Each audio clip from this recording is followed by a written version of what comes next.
बिस्मिल्लाहिर्रहमानिर्रहीम। अस्सलाम वालेकुम डियर स्टूडेंट्स, मैं हूं प्रोफेसर फैज़ान गुराया। आज हम बात करेंगे एफएन 630 के लेसन नंबर 29 की bond yield and prices.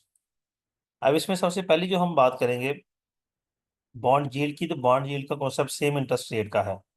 Bond yield and interest rate are the same concept. ठीक है, तो हम डायरेक्टली इंटरेस्ट रेट पर जाएंगे। इंटरेस्ट रेट बेसिकली बॉन्ड पर जो इंटरेस्ट गिवन होता है वो वही होता है जो मार्केट में इंटरेस्ट रेट चल रहा है जिस वक्त बॉन्ड इशू है उस वक्त।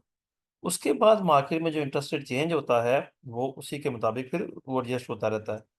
इसीलिए हम इंटरेस्ट रेट को तीन कंपोनेंट्स में कैटेगराइज करते हैं। पहला हमारे पास होता है रिस्क फ्री रेट, के वो रेट जिस पर वो इंटरेस्ट रेट जिस पर कोई रिस्क नहीं है। तो गवर्नमेंट की जो सिक्योरिटीज होती हैं, जिस तरह ट्रेजरी बिल्स हैं, ट्रेजरी बिल्स पर जो इंटरेस्ट रेट होगा उसके रिस्क फ्री रेट कहते हैं। ठीक है, फिर रिक्वायर्ड रेट है। रिक्वायर्ड रेट होता है ये real risk free rate of interest है, आर आर। ठीक है, ये रियल रिस्क आ रहा है। उसके बाद हमारे पास एक सिर्फ अगला फैक्टर आता है इन्फ्लेशन का।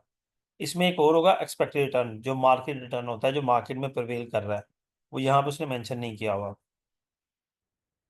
ठीक है, नेक्स्ट हमारे पास टर्म आती है करंट यील्ड की।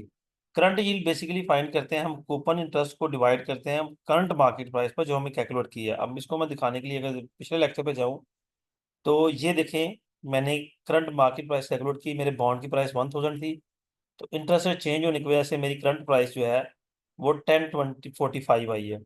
अब ये मेरी करंट रेट प्राइस है और मेरे कूपन पेमेंट आ रही है $35 की। तो मैं $35 को 1040 पे डिवाइड करूंगा तो मुझे मेरी बॉन्ड यील्ड मिल जाएगी। जी सॉरी, करंट यील्ड मिल जाएगी। फिर टर्म आती है यील्ड टू मेच्योरिटी की। ये पिछले लेक्चर में हम डिस्कस कर चुके हैं। ये वो इंटरेस्ट रेट होता है जो हम प्राइस के मुताबिक देखते हैं कि टिल द मेच्योरिटी बॉन्ड का इंटरेस्ट रेट क्या होगा। ये नॉर्मली क्वेश्चंस में गिवन होता है, ये बहुत रेयर फाइंड करने के लिए कहता है। बल्कि वीयू के अंदर मैंने नहीं देखा कि आज तक यील्ड टू मैच्योरिटी फाइंड करने के लिए उसने कहा हो। फिर हमारे पास टर्म आती है yield to call. Yield to call का मतलब होता है कि किस वक्त बॉन्ड को कॉल किया जाए। तो जो है ज्यादातर गवर्नमेंट बॉन्ड्स होते हैं, बॉन्ड गवर्नमेंट जब मर्जी बॉन्ड को कॉल कर लेती है, जी बॉन्ड वापस ले जाए और अपने पैसे ले जाए। ठीक है, सिंपल सा कॉन्सेप्ट होता है कि कंपनीज जो है, कॉर्पोरेशन जो है, वो पहले से भी समटाइम कॉल पीरियड डिसाइड करते हैं कि इतनी देर बाद हम बॉन्ड कॉल कर लेंगे और आइएगा और अपने पैसे ले जाएगा। इसके बाद वैल्यूएशन प्रिंसिपल आ गया। ये नहीं है जो, तो बॉन्ड वैल्यूएशन हम पढ़ चुके हैं।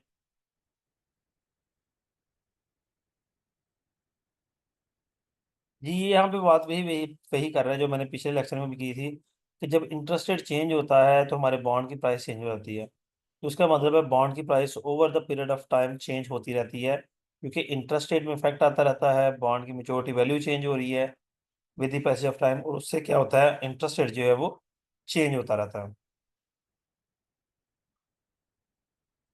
फिर effect of maturity, effect of coupon, कोई जरूरत नहीं है इनकी। जी ये बेटा आपका लेसन नंबर 29 था। जो जो काम की बातें थी, इंपॉर्टेंट डिस्कशंस थी, वो मैंने कर दी।